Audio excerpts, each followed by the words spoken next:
여러분들에게 정말 좋은 강의를 내가 해드리려고 준비를 많이 했습니다. 오늘 그 강의할 내용은 채무로 말하는 발명과 성공 노하우. 여러분들 오늘 만복이 터진 날입니다. 여러분들은 체험하지 않고 저처럼 고생하지 않고 어떻게 발명을 해서 왜 망했고 또 어떻게 성공했고 오늘 내가 무에서 유를 창조해서 만들었는지를 가만히 앉아서 배우시니 얼마나 행운입니까? 그렇죠? 네. 예. 저는 원래 그 서화가라고도 하고요, 발명가라고도 말하고, 예, 뭐 사학가라고도 말하고, 예, 직책이 많습니다. 여러분, 이게 제가 자란 집입니다. 우리 어머니 아버지는 저 안방에서 주무시고 저는 요 바깥에 작은 방에서 공부도 하고 그랬던 곳입니다. 아주 산골짜기거든요. 제가 초등학교 졸업하던 날 내빈이 와서 그 축사를 했습니다. 발명하면 부자가 된다. 예를 누구를 들었냐면 파카가 만년필 개발해서 엄청나게 부자가 됐다는 거예요. 그래서 저는 정말 없는 가정에서 태어나서 부자가 되는 게 꿈인데 가진 거 없고 혈연, 지연, 학연 아무것도 없단 말이에요. 그러니까 내가 노력을 해서 부자 될 수 있는 것이 오로지 발명밖에 없다. 이것이 제 꿈이었는데 졸업식에서 그 내빈께서 말해주신 그것이 제게 각인이 된 거죠. 자, 그럼 박서준이 뭐를 어떻게 발명했는가? 결론부터 좀 소개하면요. 생활용품. 우리가 생활 속에서 있다 보면 불편한 게 있지 않습니까? 그런 불편한 것을 시작으로 해서 그 빨간 글씨가 이제 각 개별 공학인 학문인데요. 기계공학, 또 수질 환경공학, 대기 환경공학, 폐기물 환경공학, 생명공학, 또 미생물, 의학, 발효공학, 상표. 이래가지고 12개 분야에 제가 출연 건수가 215가지다. 근데 그 중에서 특허를 받은 거는 약 90 정도 됩니다. 어떻게 해서 이런 발명을 하게 됐을까요? 예, 지구상에 발명가가 굉장히 많이 있지만 자기 전공 분야만 발명을 합니다. 전부. 에디슨도 1900 몇 개를 했지만 자기 전문 분야고요. 이렇게 여러 분야를 넘나든 발명가로는 지구상에서 저 하나밖에 없지 않나 이렇게 자부합니다. 근데 왜 이렇게 많은 걸 발명했을까요? 제가 초등학교 졸업이기 때문입니다. 만약에 내가 전문 대학을 다니고 전공을 했다면 아마 그 분야에서 발명을 몇 개 했겠죠. 저에는 고정관념이 없고 머리에 든 지식이 없어요. 그러니까 뭐든지 할 수 있다고 덤빕니다. 예, 그래서 저만한 발명을 이루었다 말씀드릴 수 있고, 그래서 제가 이제 대통령상부터 시작해서 세종대왕상, 또 각종 금상, 은상 이런 여러 상을 거의 휩쓸다시피 수상 실적도 굉장히 화려하다는 말씀드리고요. 요거 제가 쓴 글씨입니다. 서예. 어때요? 괜찮아요? 네. 용비복무 덕필융이라 덕을 베풀면 반드시 이웃이 많다. 이 그림을 그려서 서화가였어요. 원래 초등학교 졸업하고 학교 진학을 못해서 한학을 했고 그 서당에서 이제 붓을 질 수 있어서 배운 게 서화예요. 이걸 해가지고 공부하고 나서 취직도 할 것도 없고 하니까 농사를 졌습니다. 농사. 이게 무슨 집으로 보여요? 예, 아마 여러분 중에는 아실 분이 없을 것 같은데 저기 담배 건조실입니다. 여변초 담배 농사. 제가 27살 때까지 농사 졌어요. 저 농사 져보니까 희망이 없어요. 진짜 인건비도 안 나와요. 고생은 말도 못해요. 나 혼자 일하는 것이 장정, 지금 서울에서 일하는 장정 10사람이 해도 다 못 당합니다. 그 담배잎 하나가 사람 손이 38번 갑니다. 담배잎 하나가. 저 건조실을 제일 져서 2년을 농사했는데 도저히 희망을 찾을 수 없어 제가 용기 있게 서예 학원을 차렸습니다. 대전에다 차려서 이제 학생들을 모집해서 가르쳐 보니까 너무 배가 고파요. 예, 당시 학비가 3,000원이었는데 한 달에 그거 받아서는 정말 먹고 살기가 힘들어서 한 실례를 들면 우리 마누라가 두 번째 아들을 대전에서 낳았어요. 그런데 얼마나 못 먹였는지 낳을 때 보니까 딱 쥐만 했어요. 쥐. 정말 얘가 살아서 사람도 살까. 예, 이렇게 산모를 못 먹이니까 그렇게 힘들어서 죽어도 서울 가서 죽자. 그래서 서울로 올라와서요. 어떻게 하면 발명을 해서 부자가 될 수 있을까? 이렇게 하는데 어느 날 제가 을지로 곳에 가서 실크 인쇄하는 걸 봤습니다. 너무 쉬워요. 내가 글을 써서 실크판을 만들고 내가 천을 갖다가 사다가 밀면 되는 거야. 그러니까 제가 쓰잖아요. 그죠? 한글이고 한문이고 제가 글을 쓴단 말이에요. 그리고 그거 판을 내가 만들고 또 내가 이렇게 밀면 나오는데 그때 뭘 생각나는 거 아니? 옆에 있는 족자를 생각한 거예요. 간이 족자입니다. 예? 공단 같은데 여러분들 옛날에 많이 봤을 거예요. 아래 위에 플라스틱 봉된 거. 그게 제가 첫 발명이에요. 플라스틱. 너무 쉽잖아요? 공단 떠다가 인쇄해서 그거를 아래 위에 플라스틱 봉을 끼고 위에다가 이 끝 하나 달면 걸 수 있는 거예요. 그 성경, 예, 뭐 시편 23편이라든지 예, 고린도전서 3장 16절 같은 것 교인들이 참 좋아해요. 그리고 불교에는 반야심경, 예, 이거 제 손으로 쓰니까 이걸 만들어서 사람들한테 공급하고 또 우리가 그 좋은 시라든지 사람들이 좋아하는 글귀가 많이 있지 않습니까? 작품을 만들어서 이거 사업을 했는데 결론은 어떻게 됐냐? 내가 돈이 10원도 없었는데 저걸 구매할 돈이 없었거든요. 그랬더니 내가 자주 놀러 가던 데가 충남 향후회라는 사무실을 갔는데 향후회에 계신 분이 집사예요. 집사. 그래서 내가 아이디어를 얘기했어요. 부자가 될 수 있으니 좀 도와줬으면 좋겠다 했더니 그분이 돈을 사업자금을 대서 동업을 시작했어요. 그 돈을 가지고 정말 그 실크인쇄소를 차려서 쥐야를 불문하고 밤에는 만들고 낮에는 팔러 다녔어요. 그러니까 맨날 걸어 다녀요. 그걸 팔러. 그러니까 어느 날 우리 마누라가 묻는 거예요. 왜 신발이 뒤창이 없느냐? 그래서 신발을 보니까 구두 지창이 없어졌어요. 근데 이 구두 지창이 없어지면 경력이 쩔뚝거리고 다니지 않겠습니까? 그죠? 근데 많이 달았어요. 없는 쪽이. 그러니까 쩔뚝거리고 다니는데도 내가 몰랐던 거예요. 넋이 나가서. 수선하는 데 가면 몇 푼 안 주면 갈 수 있는데 그 갈 돈이 없어서 구두 한쪽을 떼어버리고 다녔다. 그러니까 엄청나게 망했잖아요. 그래서 이제 어떻게 살까? 무슨 발명으로 내가 살아볼까?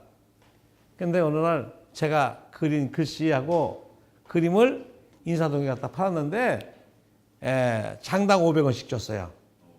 근데 돈 주고 사면 좋은데 위탁 판매입니다. 그때 짜장면 한 그릇이 300원 했습니다. 제가 워낙 빨리 그립니다. 그림을. 글씨도 워낙 빨리 써요. 그렇기 때문에 팔리면 처자식 먹이 살리는 거는 돈을 못 벌더라도 살릴 수 있지 않겠습니까? 위탁 판매를 했는데 돈이 없어서 수금을 하러 갔더니 마침 내가 있는 데서 그 그림이 팔리는 거예요. 제 그림이. 일본 사람이 사는데 10만 원을 불러서 2만 원을 깎고 8만 원에 그걸 파는 거예요. 장사가 이렇게 좋구나. 이걸 내가 목격했잖아요. 실제로. 그래서 나도 장사를 하자. 이게 생각한 것이 이제 지필목을 난 아무것도 없으니까 장사할 수가 없잖아요. 먹하고 붓하고 종이만 있으면 장사할 수 있겠다. 지필목을 가방에 넣어가지고 제가 행상을 시작했어요. 그때는 잡상인 출입금지라고 다 사무실마다 써놨습니다. 그 사무실 가서 제가 말을 했어요. 내가 춥고 배고픈 그 서화가인데 내가 여기 사원도 써주고 사원들 가운도 써주고 좌우명도 써줄 테니까 쓴 걸 보시고 마음에 들면 봉투에다가 밥값을 넣어주면 되겠다. 그래서 썼어요. 숭독강업 덕을숭상에서 업을 넓혀라. 그리고 회사 이름을 넣어서 날로 발전하길 빈다는 글 써서 회사에다 주고 또 가운도 써주고 이렇게 하니까 너도 나도 요청을 많이 해서 그 한 사무실에서 23만 5천을 벌었어요. 그때 당시 23만 5천이면 큰 돈입니다. 그래서 먹고 싶은 게 참 많았어요. 못 먹고 걸어다니니까 식당에서 삼겹살 굽는 그것이 후황을 타고 넘으면 그 삼겹살 냄새에 아주 배가 그냥 막 비틀어진 것처럼 힘들었는데 가서 삼겹살 시켜 먹고 제가 사무실마다 막 돌아다녔어요. 그래서 돈이 많이 벌려야 안 벌려요. 그래서 롯데백화점에 화랑도 내 거였고요. 그림 장사가 제대로 된 거예요. 내 생전 처음 월세 8번 이사, 전세 2번 이사.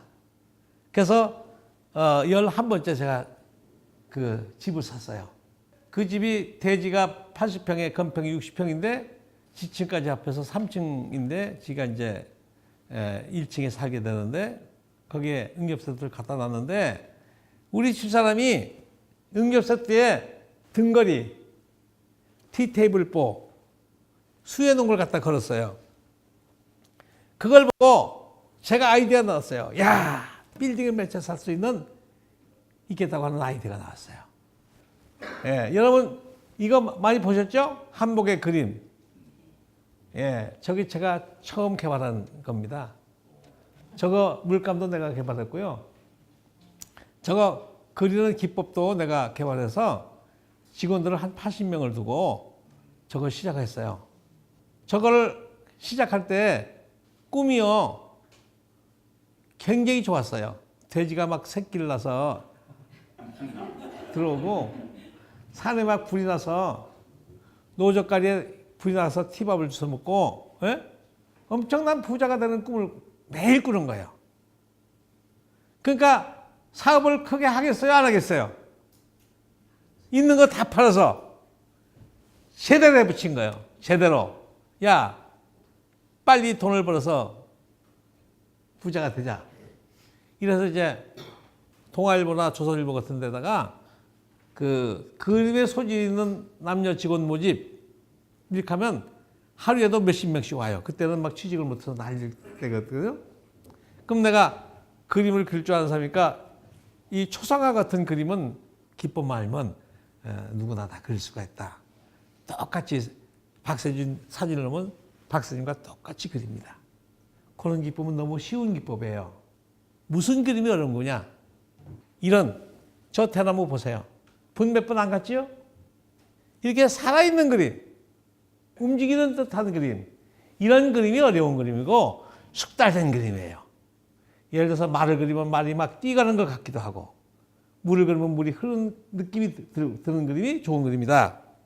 좌우지간 이걸 해서 부자가 되겠다고 있는 돈 다 쓰고 3, 4개월 만에 돈이 다 떨어진 거예요. 그래서 어음을 쓰기 시작했어요. 어음을 떼어주면 천 같은 거 얼마든지 주잖아요. 그죠? 예, 이런 거 올려 사다가 딱 1년 반 했습니다. 1년간에 얼마가 빚을 졌냐? 1억 8천. 어음으로 나간 것이 1억 8천. 여러분 1억 8천이요. 그 당시 1억 8천은 굉장히 컸습니다. 대지 80평, 건평 60평짜리 그 양옥이 새로 진 양옥이 3,500만 원 했으니까요. 집이 몇 채죠?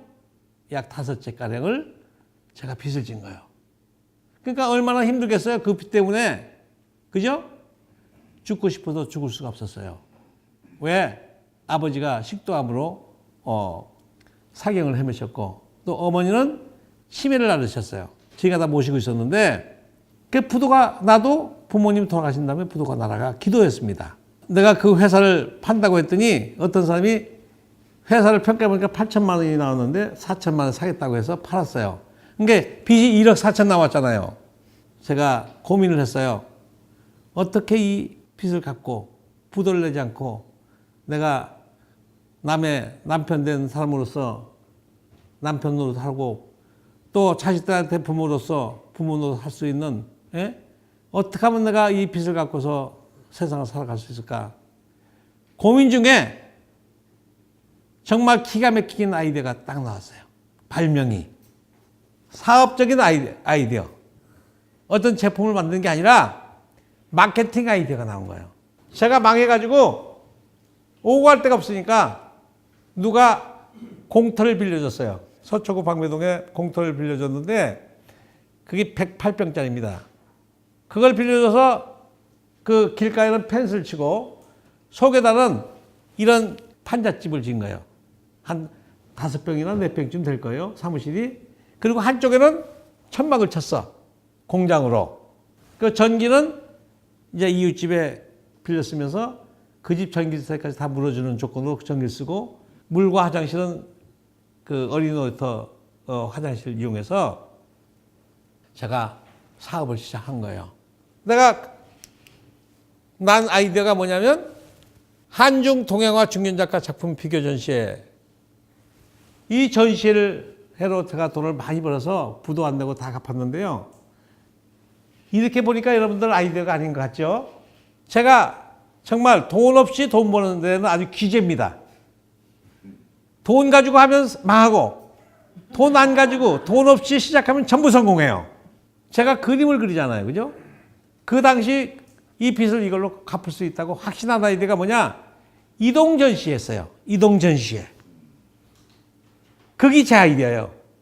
그러니까 빌딩 노비라든지 빈 가게라든지 이런 데를 빌려서 이동전시는 돈 없어도 되잖아요.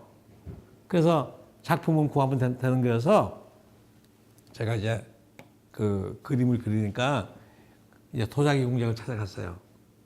이때나 그때나 다 그 도자기 사업하는 사람들, 그림 사업하시는 분들 다 어렵잖아요. 예. 그때 또 석유 파동이 와가지고 상당히 어려울 때였는데 상호가 뭐냐면 한국미술문화원. 제가 진 상호예요. 한국미술문화원의 이제 원장, 동양화 박세준, 화가 박세준 이렇게 이 명함을 파가지고 도자기 공장에 가서 얘기를 했어요. 내가 요만한 도자기에 그려주면 요만한 도자기를 이렇게 그림값으로 주라. 제안을 했더니 한번 그려보라. 그래서 제가 그렸어요. 참 여러 가지 그림을 그려요. 뭐 산수화, 사군자, 화조, 뭐 물고기. 그리라면 그린 대로 제가 굉장히 빨리 그리니까요. 하루 한 집에서 80점이 그렸어요. 80점. 그러니까 도자기 80점이 생겼잖아요. 그죠? 그래서 그 이튿날은 한 3km 건너쯤 가서 또 하고 한 3, 4일 그리니까 도자기가 얼마나 부자가 됐어요. 제가. 그 도자기를 이제 중견작가 화가들 집에 가서 이렇게 응접실에다가 화실에다가 이렇게 진열해주고 한 번만 그림으로 바꿔주라. 그러면 다음에는 내가 사줄 테니까. 그리고 내가 롯데백화점에 활약을 했기 때문에 웬간히 알잖아요. 그죠?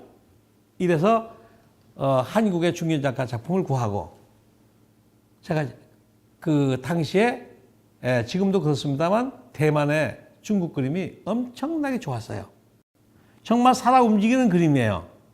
그래서 제가 한문을 했기 때문에 한학을 했기 때문에 필답이 돼요. 일본을 가도 한문으로 이렇게 서로 소통이 되고 중국 가도 되고 이럽니다. 그래서 거기 가가지고 중국 가서 화가들을 찾아가서 내가 한국에서 이 순회 전시를 하겠다. 전국을 순회 전시해서 당신의 이름을 낼 것이다. 그 작품이 팔리면 요다음에 내가 현금을 살 테니 요번은 내 그림하고 바꾸자. 이래가지고 그림을 많이 가져와가지고 여러 표구사에다 그걸 줘서 도자기를 주고 표구를 했어요. 돈 없이 작품이 다 된 거잖아요. 이걸 가지고 여의도 제일 처음에 내가 전시한 곳이 사학연금 빌딩입니다. 거기 뒤편에 지금 이제 어떤 은행으로 쓰고 있는데 그게 화락이었어요. 전시실이었어요. 그거를 제가 그림 한 폭 해서 갖다 걸어주고 무료로 1개월을 빌렸어요. 거기다 걸고 이제 명칭을 저기 81년도입니다. 한중 동양화 중견작가 작품 비교 전시회. 이렇게 현수막을 걸었으니까 얼마나 멋져요, 안 멋져요? 그러니까 중국 그림이 참 잘 팔렸어요. 이런 것들이 다 중국 그림입니다. 저 끝머리 저건 제 그림이에요. 호랑이. 저건 제 그림입니다. 내가 그린 그림이에요. 그래서 어느 날은 순수입이 하루 720만 원 번 날도 있어요. 그래서 1억 4천 빚을 제가 탕감을 하고 돈이 많이 생겼어요. 그러니까 빚이 있을 땐 상당히 막 그냥 호흡비상이 걸려가지고 이렇게 죽기 살기로 붙어서 하다가 빚이 없어지니까 마음이 이렇게 나태해지기도 하고 이동전시회에서 돈을 많이 벌다는 것이 서울 시내 표구사에 다 알려진 거야. 그러니까 이 사람들이 막 그림도 그림 같자는 걸 갖다가 은행 객장 이런 데도 막 전시하기 시작했어요. 여러분 한번 기억나실 거예요 아마? 은행 객장? 기억나시죠? 그게 바람을 내가 본 거야.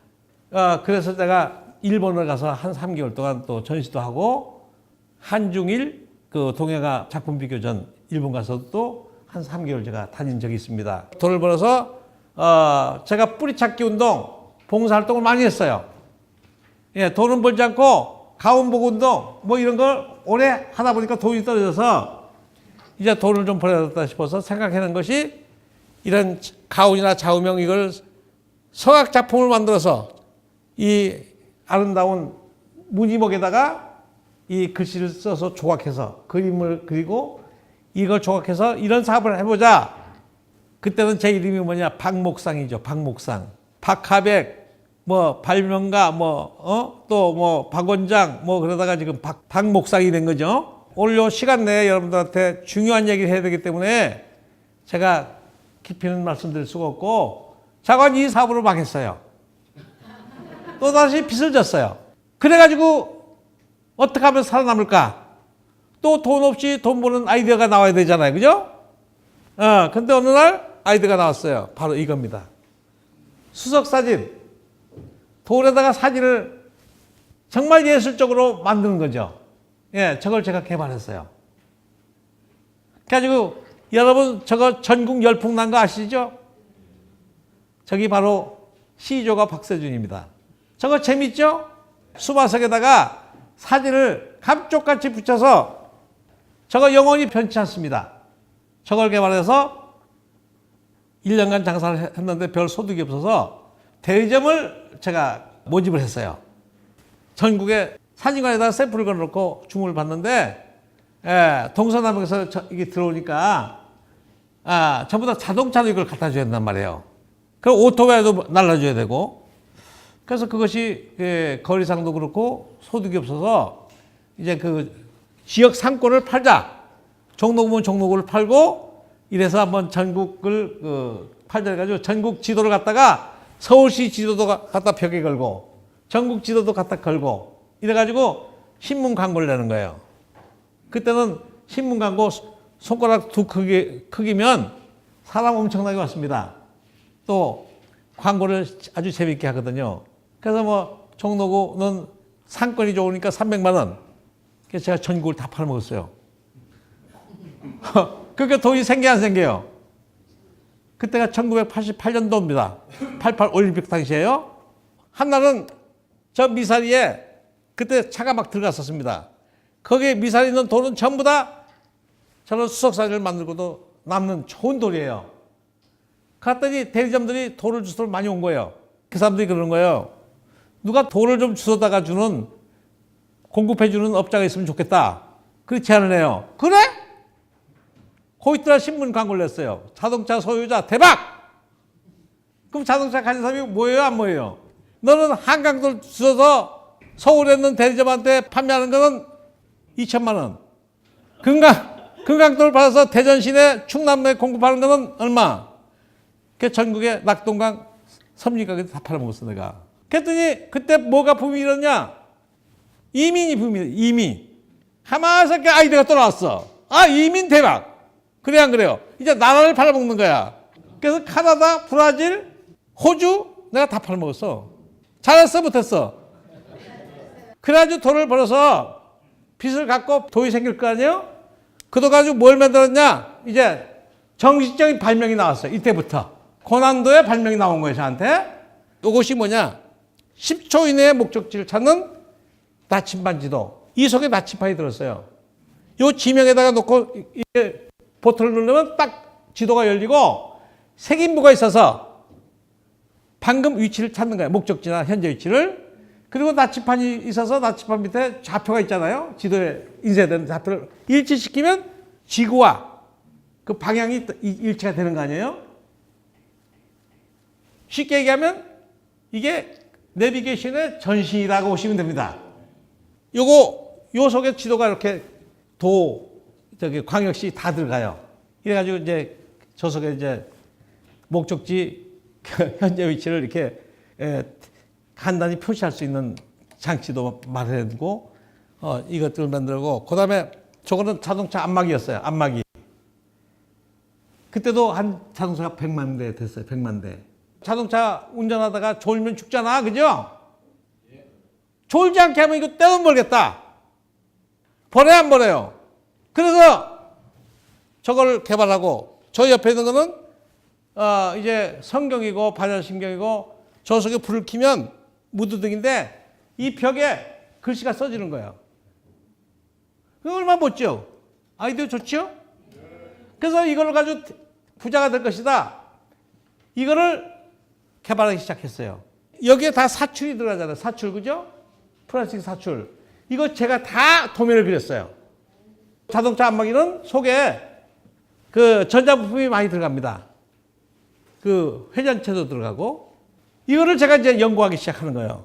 제가 공부하는 학습장이 어디냐? 청계천 세운상가 뒤에 가면 없는 부품이 없어요. 거기 가서 이제 요것저것 물어보고 배우는 거예요. 그래서 요거를 딱 내가 설계를 해.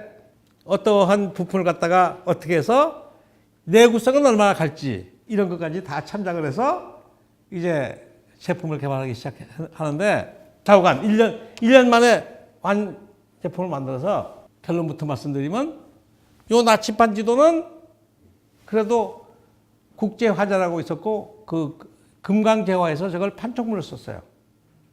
그 본전은 구했는데 나머지는 다 난지도 쓰레기 처리장으로 지금도 묻혔다. 그러니까 제가 망했어요, 안 망했어요? 그래서 내가 도자기 장사를 했어. 이것도 돈 없이 돈 버는 거야. 누가 와서 얘기하더라고. 회사 판촉물, 또 무슨 뭐 창립기념일에 무슨 이렇게 직원들한테 주는 선물 이런 거 많이 돈을 번다는 거야. 그래서 내가 도자기를 연구를 했어요. 저거는요 만드는 공장에다가 주문을 받아서 갖다 주고 납품한 다음에 돈 받아서 내 거 먼저 띄워놓고 주면 돼. 그게 돈이 필요해 안 필요해?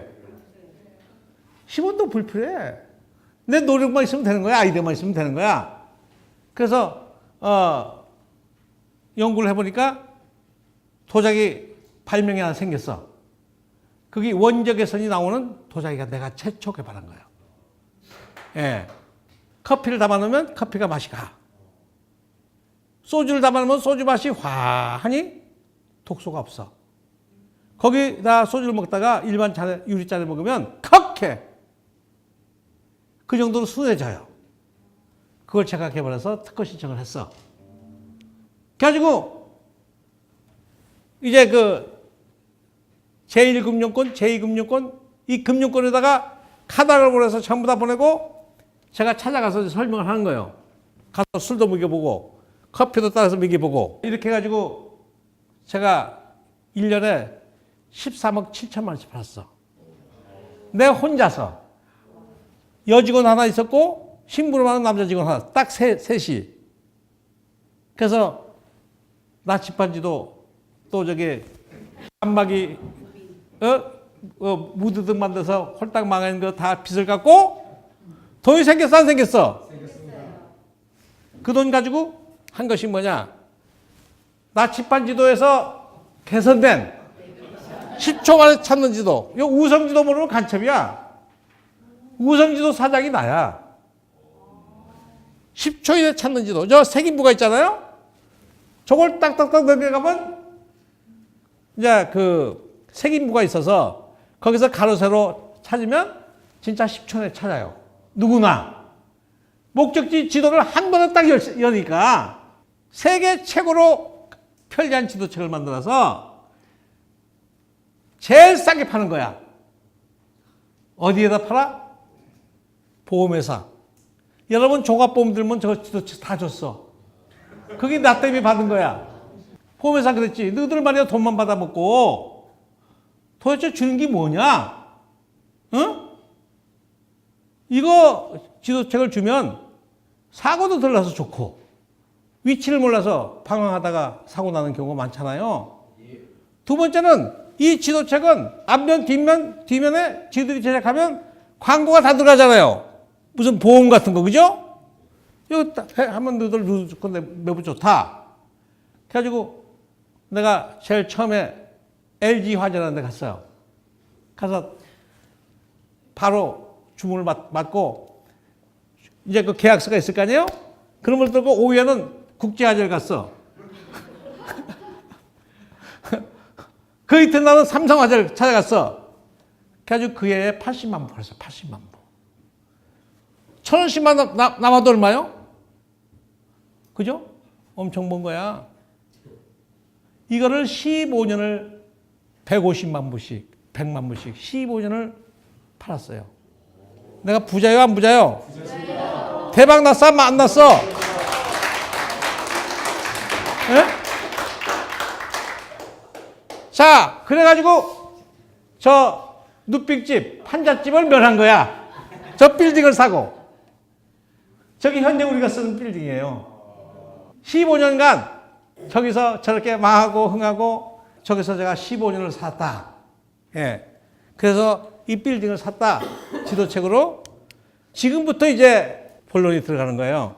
저 많은 발명을 하고 스스로 발명한 것을 스스로 제품화하고 스스로 이걸 싸가지 면서 사업하고 마케팅하고 이런 과정에 정말 학교에서 배울 수 없는 어느 교과서에도 없는 내가 지혜가 생기더라고요.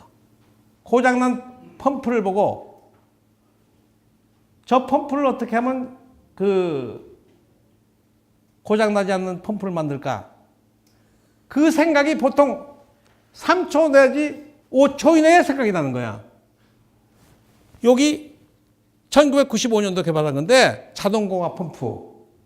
어느 그 도자기 원료 공장을 갔어요? 그럼 도자기 원료는 뭐죠?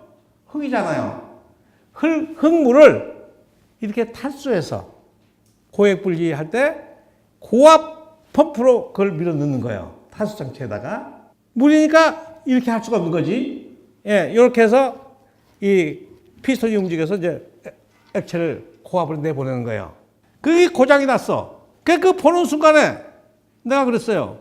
이거 왜 고장나냐? 그러니까 이 피스톤 때문에 고장났다 이거야. 피스톤이 왔다 갔다 해야 되니까 그 동력 전달 장치 여러 군데 고장 개수가 많아요. 그래서 내가 그랬어요. 즉석에서 야 그거 빼버려라. 그리고 공기를 가지고 피스톤을 만들면 되지 않냐. 물은 무겁고 공기는 가볍잖아. 맞아요, 안 맞아요?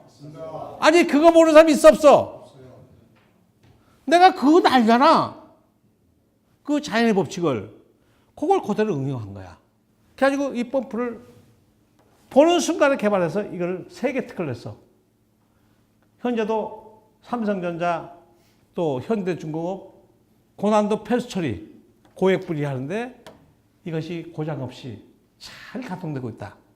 이 발명을 했어요, 제가.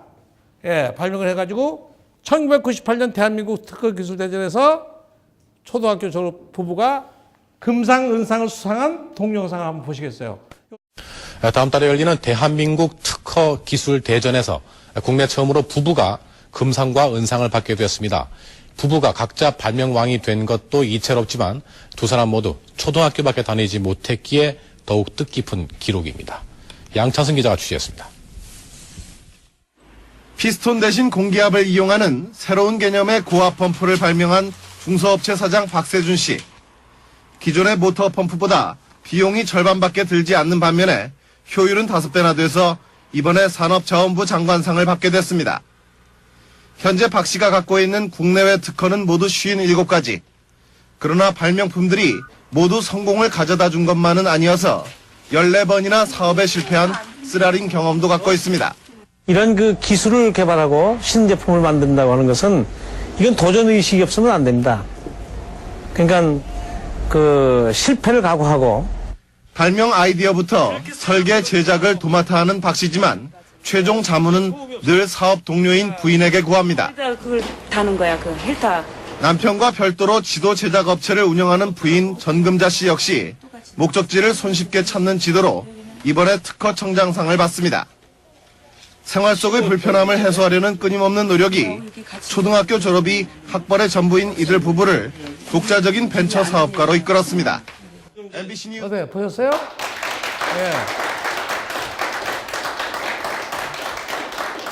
예. 이 뉴스가요. 그 일요일 날 저녁에 했는데요. 오전 그 9시부터 무슨 뭐 뉴스를 하거나 드라마를 하거나 하면 밑에 자막을 깐 거예요. 9시에 초등학교 부부 금상은상 수상. 예, 그래가지고 나를 업신여겼던 사람들이 많았어요. 내가 JC 활동을 오래 했는데 그 JC도 내가 회장을 못하니까 뭐 돈도 별로 못 쓰고 하니까 우습게 보다가 여기 한번 나가니까 난리가 났더라고. 그렇게 됐다는 말씀 드리고 초고속으로 지식을 얻어서 내가 모르는 지식 있잖아요. 모르는 지식. 그걸 꼭 학교에서 배워야 되나요? 예? 교과서를 찾아야 되나요? 기술서적을 찾아야 되나요? 그럴 필요가 없어요. 예, 어디 가냐? 특허청에 들어가면 무료 검색 시스템이 있어요. 키프리스. 거기 들어가서요. 특허청 무료 검색 키프리스에 들어가서 박세준을 치면 박세준이가 215개 특허 신청했고 약 90여 종을 특허받은 것을 일목요연하게 볼 수 있어요. 예, 요거는 박세준을 쳤을 때 키워드가 박세준입니다. 손바닥 선인장. 저희가 식품으로 많이 만들고 있는데 효과가 엄청나게 좋아요. 머리가 좋아지고 이 골다공증이 없어지고 예, 정말 인삼의 수십 배에 해당하는 효과가 있어요. 예를 들어서 저기 들어가서 여러분들이 당뇨 치료 이걸 쳐보세요. 그럼 당뇨에 좋은 물질이 다 나옵니다. 무엇과 무엇을 더해서 하면 당뇨에 좋은 그 한약을 개발한다든지 약물을 개발한다든지 내가 모르던 지식을 단박에 들어가요. 요거는 펌프입니다. 펌프. 펌프를 잡으면 펌프에 대한 모든 기전이 다 나와요. 작동 원리는 뭐며 새로 개발된 것들은 뭐며 그 중에 박세준이도 나옵니다. 저 정보를 치면 16,000여 개에 해당하는 정보가 뜹니다. 그것을 보시고 상세도를 보면 도면이 나오고 명세서가 나옵니다. 여기 나오는 도면을 어떻게 저것이 어떤 기전으로 작동이 되는지 도면을 잘 설명해 놨습니다. 명세서가. 예? 부호가 있어요. 1번이면 1번에 대해서 뭘 어떻게 만들고 그것은 어떤 작용을 하는지를. 저기서 그것을 터득을 하시면 얼마나 머리가 좋아지냐. 환상적으로 창의력이 생깁니다. 그리고 수많은 정보를 순식간에 배웁니다. 그래서 이 발명과 저 발명을 합치면 또 하나의 발명이 돼야 한대요. 나한테 발명만 하라고 했으면요. 내가 한 10,000개 했을 거야, 10,000개.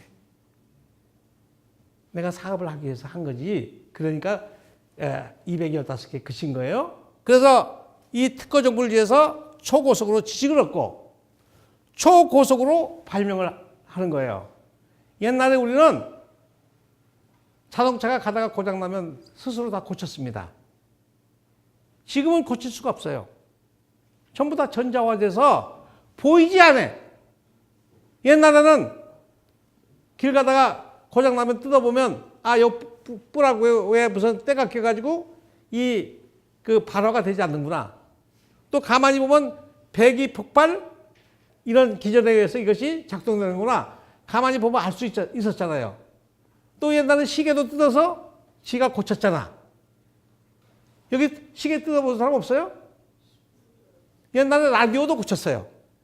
아날로그 시대는. 그때는 창의력을 키우는데 굉장한 도움이 됐습니다. 들여다보고 연구력이 좀 있으면 다 아니까. 시계가 왜 착착착 돌아가는지 뜯어놓고 보면 알 수 있잖아요. 그죠? 지금은 그걸 볼 수가 없어요. 전부 다 디지털화 돼가지고. 근데 이 특허 정보는 이 도면은 아날로그 도면이야.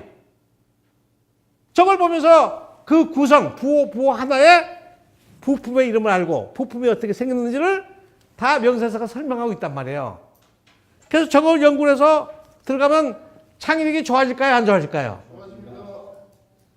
제가 이렇게 얘기합니다. 특허 정보를 보고 6개월만 공부하면 만약 기계의 경우 기계고등학교 또 대학을 졸업한 사람보다도 6년을 공부한 사람보다도 훨씬 앞선다. 6년 공부해서는 발명이 안 나오지만 특허 정보를 이용해서 창의력을 키우고 지식을 얻고 응용해서 발명을 하면 적어도 6개월이면 6년 값어치가 나온다. 제 이론이 근리하지 않습니까? 어떻게 해야 발명을 하고 어떻게 해야 내가 모르는 지식을 얻었지. 그러니까 이 정보가 얼마나 멋져요. 예? 멋져요 안 멋져요? 멋집니다. 이게 학교가 이걸 교육을 해야 돼요 안 해야 돼요? 해야 됩니다. 우리 한국이요. 특허 출원 건수가 세계 3위입니다. 인구 비례하면 우리가요. 이스라엘보다 훨씬 머리가 좋은 나라입니다. 그런데 우리나라는 왜 발명으로 성공해서 노벨상도 없거니와 빌 게이츠 같은 부자가 왜 없을까요? 발명 특허법이 모방기술보호법이에요. 모방기술보호법. 발명자와 모방자가 그 법정 투쟁을 하면 발명자 승소율이 1.2%밖에 안 돼요. 그 우리나라가 자원이 머리밖에 없는데 발명가가 다 망하는 거예요. 이 한국에서 발명으로 성공했다. 이거는요. 정말 대단한 겁니다, 여러분. 우리 한국법은요. 특허법이 전 출원제도 제품이 되기 전에 출원해야 됩니다. 상상 속에 있는 걸 출원해야 돼요. 그거를 제품을 만들다 보면 어떤 때는요 5가지 구성이 필요했는데 1가지 구성이 필요가 없게 되는 경우도 있고 한 구성이 이렇게 됐는데 이걸 펴야 되는 경우도 있고 미국은 후출원제도니까 전부 다 만들어서 사용해 보고 소비자가 문제점을 제기하는 거지 개발해가지고 출원하기 때문에 승소율이 높은 거예요. 우리는 그 사전 발명하기 제품이 만들어지기 전 또 사업을 하기 전에 출원하게 되기 때문에 그 제도가 잘못돼서 제가 2001년도 발명 신지식 초대 회장을 했습니다.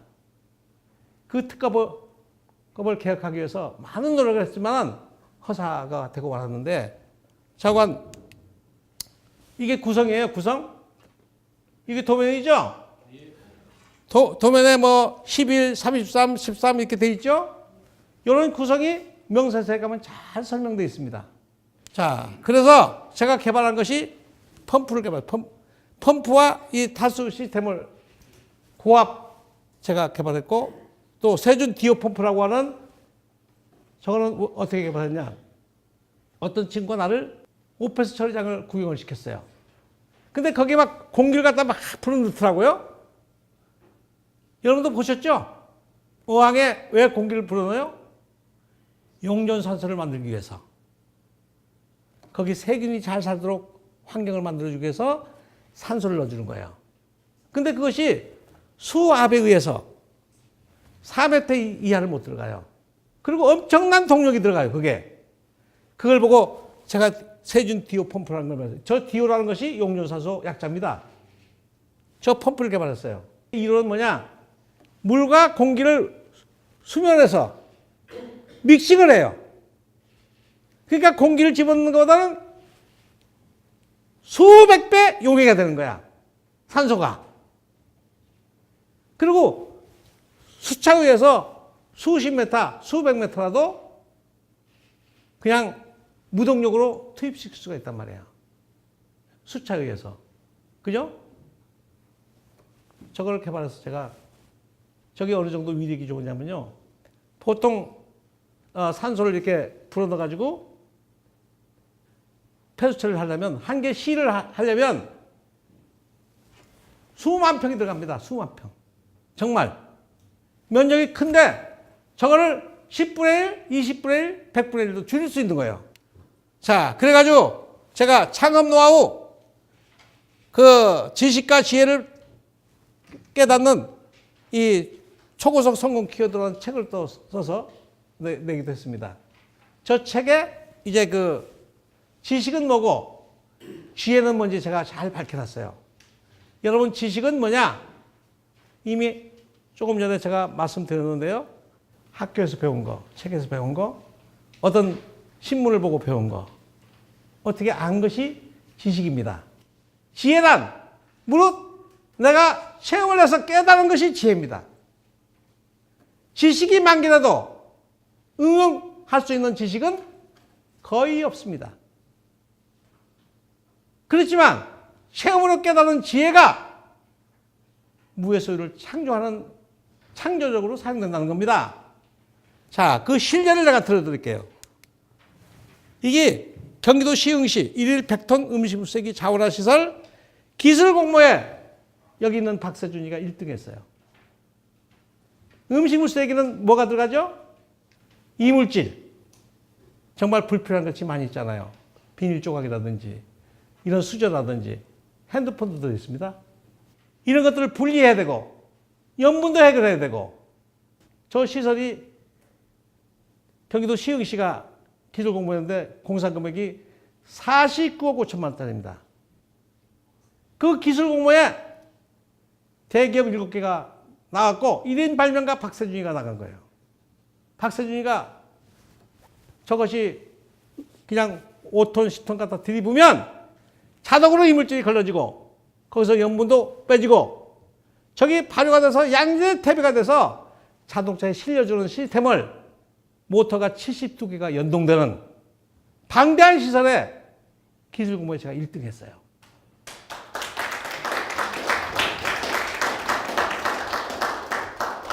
누구의 도움도 없이 제가 특허 정보를 활용해서 발명하고 공부하고 지혜를 터득한 그 지혜가 결국 수많은 기계로 세상에 없는 기계도 개발하고 또 개발된 기계를 갖다 합세해서 시스템을 만든 그런 시설이다. 대한민국 특허기술대전에서 대통령상을 탔습니다. 저 동영상을 보시겠습니다. 오늘 이 사람에서는 최종 학력이 초등학교 졸업에 불과하지만 20여 년간의 끊임없는 탐구와 노력 끝에 올해 발명왕으로 선정된 한 발명가를 소개합니다. 이기문 기자입니다.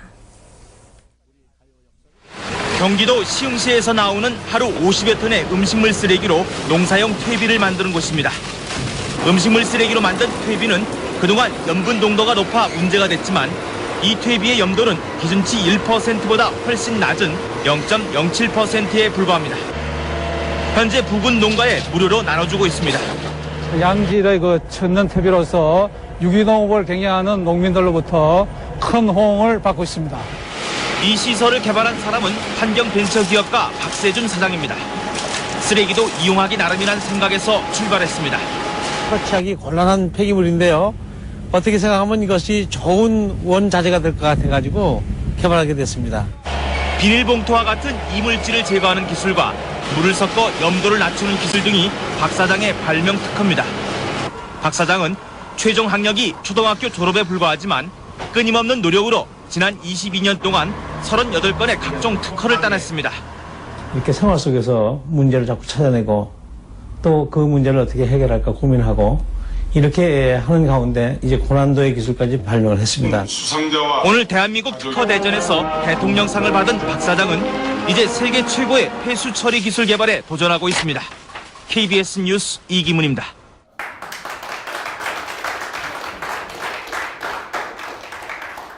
자, 이제 발명이요. 지금부터 최고도의 발명이 나옵니다. 정말 환상적인 발명이 지금부터 나옵니다. 저 음식물 쓰기가 한 4년쯤 되니까 노유가 돼서 악취가 어마어마하게 나왔습니다. 어느 정도 악취냐? 여름철 돼지농장의 악취가 엄청나게 센데요. 그건 70ppm 내지 80ppm밖에 안 됩니다. 근데 여기는 8000ppm. 눈도 못 뜰 뿐만 아니라 숨 한 번만 쉬어도 기절합니다. 그렇게 악취가 났어요. 하루 100톤씩 음식물 쓰기가 들어가서 30일 동안 적재돼가지고 발효가 되니까 3000톤이 썩는 거예요. 근데 그 악취가 어떻겠어요? 여러분 집안에 음식물 쓰기 요만치만 뷔페돼도 그 냄새가 어때요? 3000톤이 썩는 거야. 악취는 뷔페에 일어나는 거니까 그걸 발효로 바꿔야 돼요. 그죠? 해결 방법이 그거 외에는 없어요. 그래서 국내에 많이 알려진 EM은 말할 것도 없고 전 세계에서 가장 강력한 유산균을 찾아서 전부 다 써봤지만 치료가 안 되는 거야. 악취가 해결되지 않는 거야. 그때 박사준이가 기가 막힌 아이디어가 떠올랐어. 이 지구는 세균의 바다인데 세균도 약자와 강자가 있을 것이다. 그리고 동물처럼 천적이 있을 것이다. 그래요, 안 그래요? 천적과 약자, 강자가 없으면 그 생태계가 유지되지 않습니다. 맞죠? 네. 호랑이가 없으면 고라니 떼 때문에 다 망합니다. 환경이 망해요. 그걸 잡아먹는 놈이 있어야 됩니다. 그 생각이 도달하자 이 세균이 어디에 있을까? 살균력이 강한 나무가 많이 있잖아요. 온나무랄지. 사람도 먹으면 죽는 독소, 식물, 은행잎도 그의 한 종류죠. 절대 벌레가 못 먹습니다. 이런 것을 발효하고 부패하는 기운은 강할 것이다. 그래서 독성식물을 다 갖다가 이걸 그 부엽토를 갖다가 발효를 해봤어요. 그걸 갖다 뿌렸더니 부패되던 3000톤의 음식물 쓰레기가 파리는 말할 것도 없고 악취가 그렇게 많던 것이 싹 사라진 거야. 그걸 보고 제가요, 우리 직원들 모아놓고 그랬어요. 테헤란로 일가 양쪽 건물부터 저 88 올림픽 그 체육관 양쪽 건물을 다 줘도 이 기술과는 바꾸지 않겠다고 그랬어요. 나는 그 현상을 보고 세상을 깨달은 거예요. 질병은 부패다. 발효는 생명이다. 이걸 안 거요. 3000톤의 그 부패든 병든 환경이 치료됐단 말이에요. 이거를 항생제 대체 비교 실험을 했어. 악취가 어떻게 사라졌는지 잠시 뉴스 잠깐 볼게요. 이 음식물 쓰레기 처리 시설, 이건 악취 때문에 아주 주민들이 기피하는 혐오 시설 중에 하나지요. 그런데 한 중소기업이 미생물을 이용해 악취를 없애는 기술을 개발해서 눈길을 끌고 있습니다. 김정원 기자가 보도합니다.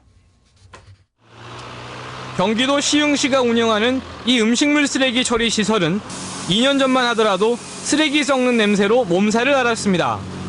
하지만 한 중소기업이 개발한 미생물을 첨가한 뒤 악취에서 해방됐습니다. 음식물 튀어가지고 대중 식당에는 못 가고 그랬는데 지금은 들어갈 수 있어요. 예전에는 악취가 굉장히 심했는데요. 미생물 뿌리고 나서는 악취가 전혀 나질 않아요. 시흥시가 경기도 보건환경연구원에 악취 측정을 의뢰한 결과 악취 방지법으로 규제하는 악취 12종류가 모두 발생되지 않았습니다. 노즐을 통해 뿜어져 나오는 것이 미생물입니다. 이런 미생물 50리터로 하루 평균 80톤의 음식물 쓰레기를 처리하고 있습니다. 이 미생물이 세계 최초로 신균주로 발명된 미생물인데요. 악취 또 파리를 없애는데 아주 획기적인 그런 효과가 있는데요. 박 사장은 지난해 미생물 17종을 발견해 국내 특허를 받았고 현재 국제 특허도 출원한 상태입니다. 또 이 미생물을 가축 사료에 섞으면 항생제를 사용하지 않고도 가축의 질병 예방과 성장을 돕는다고 회사 측은 설명했습니다. 실제 농촌진흥청에서 항생제 대체 효과에 대한 시험을 해본 결과 미생물이 첨가된 사료를 먹은 가축이 더 잘 성장하는 것으로 나타났습니다. 회사 측은 대규모 생산 시설을 조만간 갖추는 동시에 국내외 시장 개척에도 적극 나설 계획입니다. MBN 뉴스 김정원입니다. 축산농가의 가장 큰 골칫거리 가운데 하나인 축산 분뇨를 재활용하는 기술이 속속 개발되고 있습니다. 손쉽게 분뇨를 처리하고 자원으로도 활용할 수 있어 관심을 모으고 있습니다. 김학무 기자의 보도입니다. 3,000마리의 돼지를 키우는 한 농장입니다. 사료에 특별한 가루를 첨가해 돼지들에게 먹입니다. 이 가루는 흙 속에 있던 미생물을 배양해 만든 것입니다. 돼지들이 사료를 먹는 동안 같은 미생물이 든 액체를 돈산 내부에 뿌려주기도 합니다. 이렇게 하면 돼지 분뇨의 악취가 90%가량 사라지고 분뇨는 2, 3일 내에 완전 액체로 변합니다. 무엇보다 새끼 돼지의 폐사율이 기존 40%에서 5%로 크게 줄고 항생제를 쓰지 않아도 되는 장점이 있습니다. 아황산가스라든가 암모니아 가스가 초기에 한두 시간 만에 휘발되고 2, 3일만 지나면은 악취가 고유의 악취는 거의 없고 돼지의 고유의 향만 이렇게 남게 되는 거죠. 냄새 없이 액체로 된 분뇨를 논이나 밭에 뿌려주면 토양이 비옥해지고 농작물의 병해충 저항성도 커집니다. 골칫거리에 불과하던 돼지 분뇨를 완전 재활용하는 셈입니다. 당도도 높아지고 또 이제 그 과일도 크고 또 이 곡식이 그 전혀 화학 비료를 쓰지 않기 때문에 친환경 농업이 되는 것이죠. 이 같은 축산 분뇨 자원화 기술 개발은 더욱 서둘러야 할 것으로 보입니다. YTN 김학무입니다. 어때요? 병든 환경이 치료됐죠? 예. 저 돼지 분뇨를 갖다가 이제 토양에 갖다 뿌리면 저게 고구마가 큰 놈이 저렇게 많이 걸립니다. 어느 농약 하지 않고도 고추가 수확되고 세상을 바꾸는 것이 이 지구상에서 첫 번째 신화 창조를 내가 한 겁니다. 병든 환경 치료하고 병든 토양 치료했죠. 아까 돼지 농장 보셨죠? 예, 폐사율 40% 50%가 한 달 이내에 5% 이하로 줄어든다 뉴스 했지 않습니까? 이게 그 항생제 비교 실험에서 항생제보다도 우수하게 나왔다. 그러면 인류가 항생제 대성공으로 슈퍼박테리아로 떨고 있는데 항생제보다도 우수한 걸 개발했으니 내가 노벨상을 타야 됩니까? 안 타야 됩니까? 예. 자, 병든 가축도 다 치료가 되는 거예요. 예. 악취를 없애는 거, 또 이렇게 그 소돼지 닭에서 이런 그 현대의학으로 치료되지 않는 모든 질병이 치료되고, 악취가 없고, 사료가 이렇게 절감되고, 출하율이 25일 이상 단축되고, 농민들이 이걸 써서 지금 부자가 되고 있다. 예? 전 농민들이 이걸 써야 됩니까? 안 써야 됩니까? 써야 되죠. 이 미생물을 갖다가 충북대학교 의대에서 논문을 냈는데, 면역력이 저렇게 올라가요. 그럼 감기에 걸릴까요? 안 걸릴까요? 예?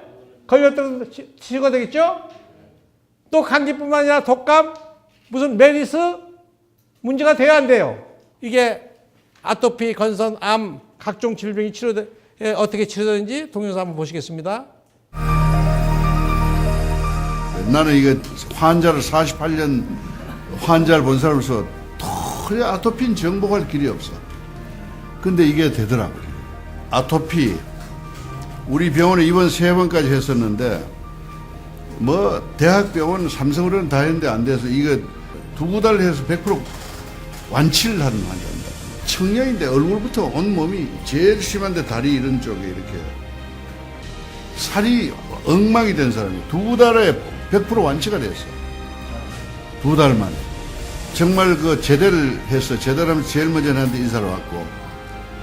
예, 그래서 지금 이러한 악성 아토피는 아마 이것밖에 없지 않느냐는 이런 생각. 그리고 과민성 대장증후군 최고고, 이 소화기 쪽에는 이보다 더 좋은 제재가 없는 것 같아요.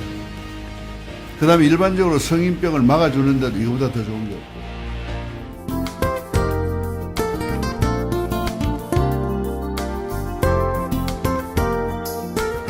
작년 12월에 서울에서 이제 우리 회장님이 신문에 이제 자꾸 내시니까 어떤 80세 할아버지가 폐암이라고 오셨어요. 폐암. 폐암이 뭐 진행된 건 아니고 이제 1기 정도인데 오른쪽 우측 폐에 한 동전만한 한 500원짜리 정도만한 덩어리가 생겼습니다. 그걸 발견했어요. 계속 기침 나오고 그냥 감기가 떨어지지 않아서 검사했더니 이제 그런 덩어리가 발견된 거예요. 그래서 이제 암이라고 바로 수술하자 그랬죠, 의사가.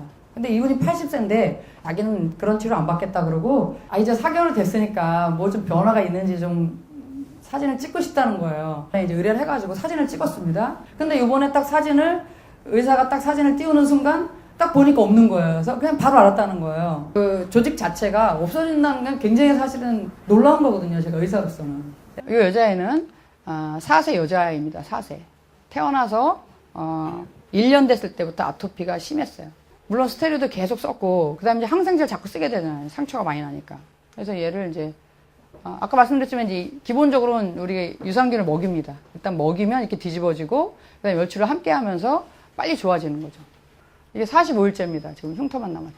2개월 됐을 때인데 2개월 됐을 때 엄마가 이제 그 아기를 데리고 왔어요. 유산균 사러 왔죠. 깨끗하죠, 완전히. 유산균만 먹고 있어요, 지금은. 제가 처음 이거 발표하는 건데 이 건선이라는 질병입니다. 건선. 이제 건선이 10년이 넘었는데 처음에 그냥 살만 했어요. 몇 년 동안은. 근데 2, 3년 전에 이분이 건설 현장에서 일을 하는데 2, 3년 전에 굉장히 이제 하여튼 그 현장에서 스트레스를 많이 받을 일이 있었어요. 뭐 이런 상태고 등을 보시면 등도 이렇습니다.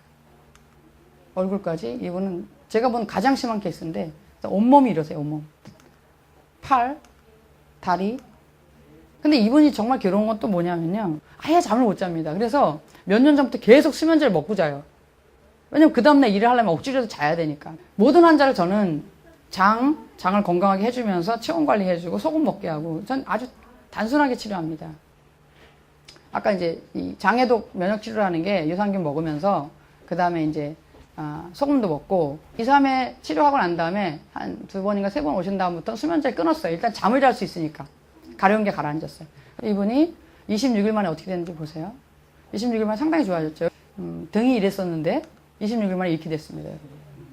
여기도 26일 만에 거의 선명해졌죠. 그 다음에 팔도 지금 보면 굉장히 옅어지셨죠. 계속 좋아지는 게 아닙니다. 이렇게 하면서 이제 또 조금 같은 부위라도 한 곳은 악화, 호전을 계속 반복하면서 점점 좋아지시는 거예요. 제가 이제 저희 병원에서 환자들 치료를 위해서 이제 이렇게 유산균과 장내 미생물 관리를 해주는 거죠. 제가 미생물과 이제 아까 말씀드렸던 체온 관리 이런 걸 했더니 이런 효과가 일어난 거예요. 35세 남자 환자인데요. 이분이 168에 91kg예요. 상당히 많이 나가는 거죠. 10일만 했습니다. 10일. 했더니 이분이 10일 만에 6.7kg가 빠졌는데 집중적으로 배가 빠졌죠, 이분이. 그래서 이렇게 똑같은 사람이 지금 여기 점에서 요 끝까지 거리가 되게 짧아졌잖아요, 이렇게. 50세 남자 환자인데요. 이분이 175에 109kg예요, 109kg. 지방간이 있어요, 지방간. 너무 살이 찌니까. 살이 찌다 이제 간에도 기름이 끼는 거잖아요. 그래서 간 수치가 보통 42야, 45 미만인데 177에 216이에요. 거의 간염 상태인 거죠. 거기다가 또 중성지방이 429예요. 150 미만이 정상입니다. 치료는 똑같아요. 유산균 드시면서 열치료하면서 이제 소금 먹고 하시는 건데 이분이 이런 모습이었는데 한 달 후에 모습이 이렇게 바뀌었습니다. 예. 지금은 아주 보기 좋고 주변 사람들 다 놀래요. 그런데 더 중요한 거는요. 이분이 한 달 후에 체중이 5.4kg가 빠졌어요. 근데 체지방이 얼마 빠졌어요? 7.3kg. 내장지방이요. 아까 14였는데 12로 떨어졌습니다. 12. 내장지방 빼긴 진짜 힘든 거거든요. 12로 떨어지고 중요한 게요. 이게 그저께 제가 확인한 수치인데 간 수치가요. 177에서 64, 216에서 118로 떨어졌어요. 무슨 약을 먹어도 이렇게 안 되거든요. 그리고 중성지방 429에서 223, 한 달 만에. 사실 그게 만병통치약이 아니라 우리 몸이 아까 말씀드렸잖아요. 시스템이라고. 몸이 잘 돌아가면요. 쓸데없는 균들이 안 산다니까요. 암세포가 살 수 없는 환경이 되니까 스스로 소멸하는 거예요.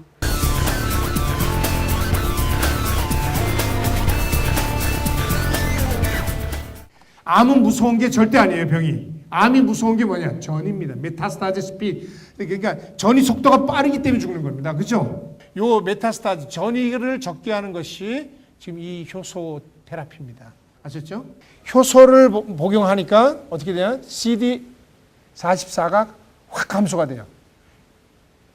그런데 SAP 우리 한국 효소를 썼더니 속도가 훨씬 빠르다는 거예요.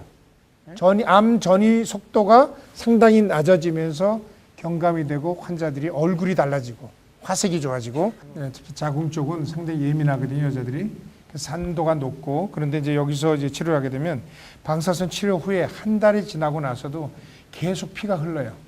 그런데 이 효소를 쓰게 되면은 다시 건조했던 것이 습해지고, 그 다음에 그 피가 흐르는 것이 일단 멈추게 됩니다. 이게 상당히 기적적인 거죠. 제가 SAP를 써가지고 나온 이 내용을 보면 상당히 이 속도가 지금 일본 효소보다 훨씬 좋다는 거예요. 일본 효소는 여러분들 엄청나게 비쌉니다. 좋은 것들은요. 37년간 담배를 피고 52세 된 여자인데, 이게 커피 3이면은 상당히 4가 마지막입니다. 이게 사형 선고 죽을 날짜를 기다리는데 지금 3 정도까지 와 있는 상태입니다. 2달 동안 계속 쉬지 않고 다량의 지금 효소를 SAP 다량 효소를 지금 복용하겠습니다. 맨날 이렇게 막 가래 같은 것들이 많이 나오고 길 거리도 못 걷고 계단은 아예 뭐 걸을 수가 없었었는데 이걸 먹고 나서 한 2달 후부터는 아주 그냥 거의 지금 계단을 올라가도 숨 차는 것이 훨씬 덜하고 뭐 평지는 뭐 훨씬 뭐 잘 표시가 안 나고 이렇게 확실히 많이 호전됐다고 하는 것은 65세 난 유방암 환자입니다. 2011년에 2월에 수술을 했습니다. 항암 치료를 받고 케모테라피나 방사선 치료를 다 하고 났더니 완전 토하고 설사하고 막 두통 증세에다가 막 어지럽고 이래가지고 있죠. 그렇게 됐는데 그렇게 되다 보니까 몸이 망가졌어요. 그래서 SAP 박세준, SAP 한국 효소 테라피를 인텐시브로 상당히 이렇게 아주 결과 빠른 시일 내에 한 달 정도 이내에 벌써 소화 장 문제, 토하는 것, 설사 문제 이런 것들이 뭐 설사 문제는 뭐 불과 한 2, 3일 만에 멈췄고요. 점점 호전되는 그 사례에 있어서 상당히 지금 뭐 만족해하고 있는 겁니다. 넥스트 파트. 45세 난 시청 공무원입니다. 희리 씨라고 하는 그 여자 환자인데 그 당시에 이제 이 간암입니다. 잘 보십시오. 우리가 2012년에 SJP 이거 한국 효소를 매일 2번씩 해가지고 침 치료와 같이 치료해서 6개월 동안 치료한 결과 지금 이것이 이런 식으로 지금 작아지게 된 결과입니다. 하고 이제 여자 박사인데 55세인데 지금 일림프가 이렇게 커졌습니다. 이게 있었는데 이게 지금 효소를 우리가 쓰고 나서는 이것이 많이 반감이 되고 그다음에 이분이 이제 멘스가 월경이 지금 7년 전에 이것으로 인해서 7년 전에 멘스가 끊어졌었는데 이 작용을 하고 나서 3개월 후에 멘스가 다시 생겼습니다.